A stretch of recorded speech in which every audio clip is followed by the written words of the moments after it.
अभिषेक जी, ये कोई authentic news है नहीं, और ना बीजेपी और ना पीएमओ कोई इसका डेट बताया, न किसी प्रकार का घोषणा किया है।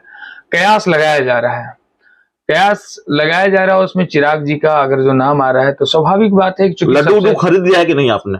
सर, हम लोग पूरा कार्यकर्ता और पूरा राज्य और पूरे जनता खरीदेगा उनका, जब वो बनेंगे तो लड्डू। और मैं आपको बता दूं, हम भी उसमें लड्डू खरीदने वाले में से रहेंगे। लेकिन इसमें एक बात ऐड करना जरूर चाहेंगे कि हमारे नेता जो है सो सत्ता के भूखे नहीं है। आज उनकी पार्टी के कोई लोग जिनके साथ वो पार्टी तोड़ करके गए थे, आज उसमें से 3-4 लोग उनसे बिफर हैं। तो कंफ्यूज कौन है? ही मिलते हैं उसमें से कई लोग। हम बता रहे हैं कंफ्यूज कौन है, ये तो खुद आप लोग आकलन कर सकते हैं इस बात का। अब एक कहावत है, खिसियानी बिल्ली खंबा नोचे। कुछ तो बोलेंगे ना, क्योंकि गलत तो वो किए हैं, पार्टी तोड़ करके वो गए। और पार्टी ही नहीं तोड़े बल्कि सबके विश्वास को भी तोड़े, पूरे बिहार की जनता को, और जिस समाज से और जिस लोगों से उनके पार्टी बनी थी उन लोगों का विश्वास तोड़े हैं। तो उनके नमस्कार, आप देख रहे हैं धा न्यूज और मैं हूं अभिषेक मिश्रा। देखिए, 2 सवाल हैं लोक जनशक्ति पार्टी रामविलास और उसके राष्ट्रीय अध्यक्ष चिराग पासवान से जुड़े हुए। पहला सवाल यह है कि जो चर्चा पिछले कुछ दिनों से है कि चिराग पासवान मंत्री बनने जा रहे हैं केंद्र में, क्या वो वक्त आ गया है?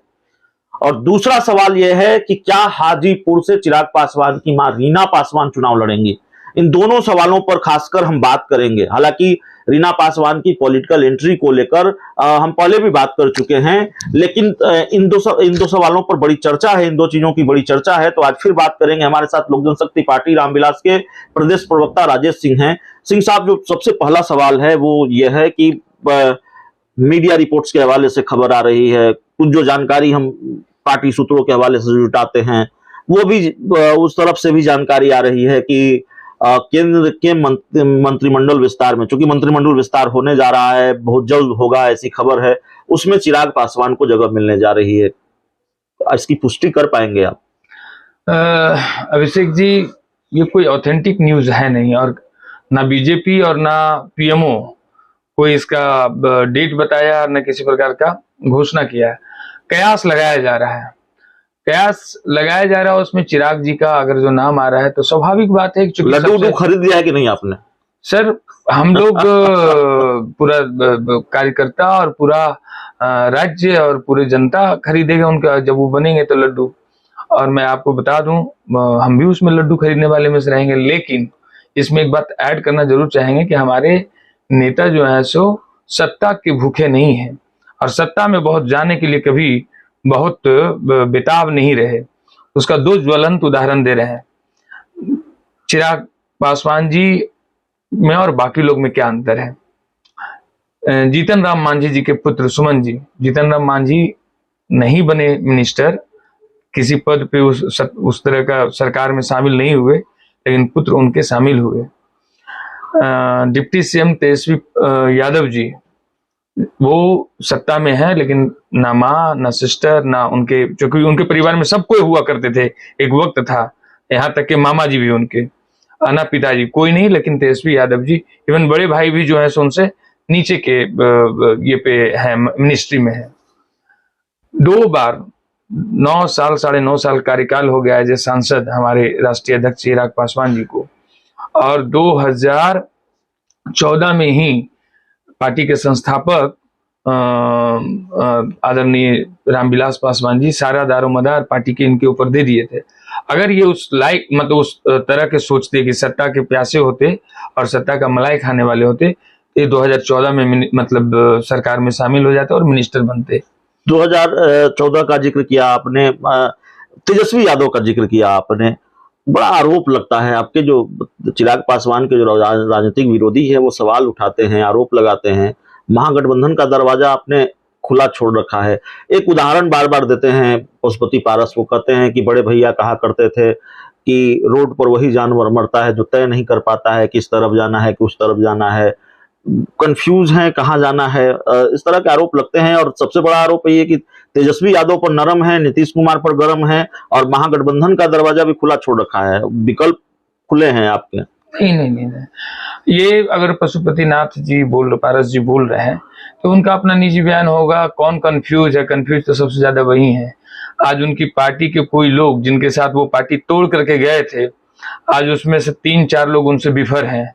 तो कंफ्यूज तो कौन है? से ही मिलते हैं उसमें से कई लोग। हम बता रहे हैं कंफ्यूज कौन है, ये तो खुद आप लोग आकलन कर सकते हैं इस बात का। अब एक कहावत है, खिसियानी बिल्ली खंबा नोचे।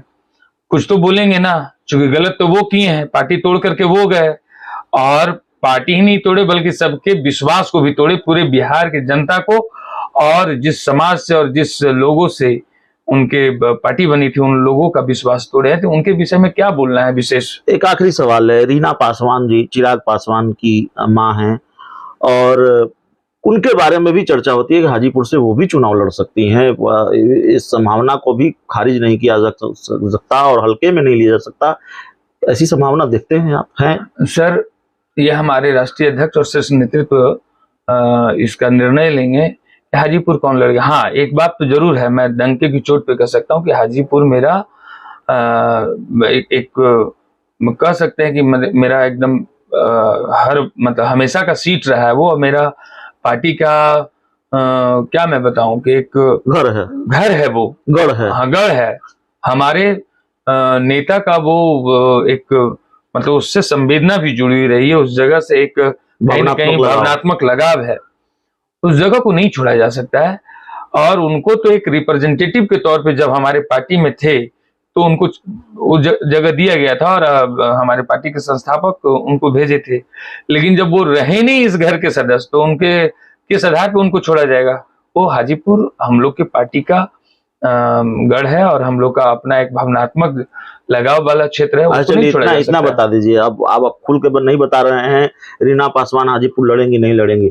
2024 में चिराग पासवान जी की जो मां हैं उनकी राजनीति में एंट्री होने जा रही, क्योंकि वो घरेलू महिला रही है, पर्दे के पीछे रहकर उन्होंने चिराग पासवान को संभाला, रामविलास पासवान को संभाला, और कभी भी वो फ्रंट फुट पर नहीं रही, राजनीति में फ्रंट लाइन पर नहीं रही हैं। लेकिन बहुत चर्चा है, बहुत लंबे दिनों से चर्चा है कि नहीं वो राजनीति में आ रही हैं। मैं एक बात बता दूं, वो एक घरेलू महिला है, ये उनके संस्कार है जी।